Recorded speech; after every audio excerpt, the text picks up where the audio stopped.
অবশেষে আর্য ও রাজনন্দিনীর মুখোমুখি লড়াই। স্বামীকে বাঁচাতে পারবে কি Aparna? Hi everyone, welcome back to my channel Anjana entertainer. বন্ধুরা, তোমাদের সকলকে আমার এই ছোট্ট ইউটিউব চ্যানেলে স্বাগত জানাই। বিয়ের পর থেকেই আর্য ধীরে ধীরে বুঝতে পারে অপর্ণার মধ্যে রয়েছে রাজনন্দিনীর আত্মা।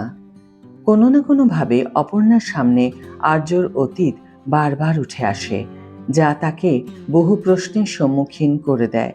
কিন্তু আর্য অপর্ণার মধ্যে রাজনন্দিনীকে খুঁজে পেলেও এবার সরাসরি রাজনন্দিনীর মুখোমুখি হবে আর্য।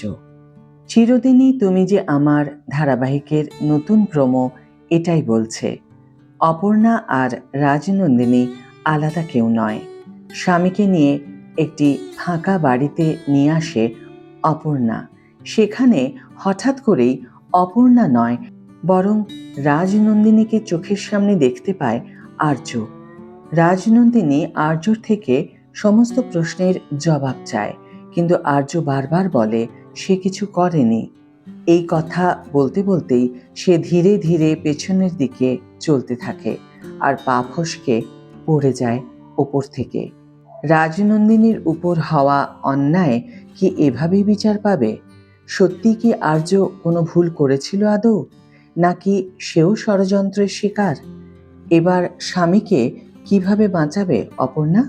চিরদিনই তুমি যে আমার ধারাবাহিকের এই নতুন প্রোমো দেখে বেশ খুশি দর্শক মহল। একজন লিখেছেন দারুণ প্রোমো, অন্য একজন লিখেছেন পুরো আগুন, কেউ আবার লিখেছেন অপর্ণা এত সন্দেহ করে কেন? আর্য যে এতবার বলছে ও খুন করেনি তাও। কেউ আবার লিখেছেন আশা করি লক্ষ্মী ঝাঁপিকে ঝাঁপিয়ে যাবেন চিরদিনই তুমি যে আমার। অনেকে আবার আর্যর এই পড়ে যাওয়াকে একেবারেই মেনে নিতে পারছেন না। তারা লিখেছেন এটা কিন্তু একেবারে ঠিক হলো না। সব মিলিয়ে চিরদিনই তুমি যে আমার ধারাবাহিকের নতুন প্রোমো বেশ উত্তেজনা ছড়িয়েছে দর্শক মহলে। এই স্পেশাল এপিসোড সম্প্রচারিত হবে আগামী সোমবার, অর্থাৎ 16ই মার্চ, ঠিক রাত 6:30। তাহলে 16ই মার্চের অপেক্ষা।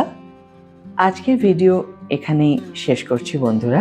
ভিডিওটি যদি ভালো লেগে থাকে তাহলে অবশ্যই একটি ছোট্ট করে লাইক দিও, শেয়ার করো বন্ধুদের সাথে, কমেন্ট করে জানিও তোমাদের মতামত।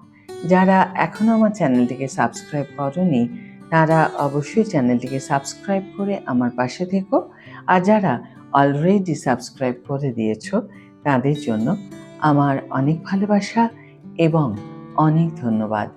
আজ তাহলে বিদায় বন্ধু, দেখা হবে পরের ভিডিওতে। ভালো থেকো, সুস্থ থেকো, সঙ্গে থেকো।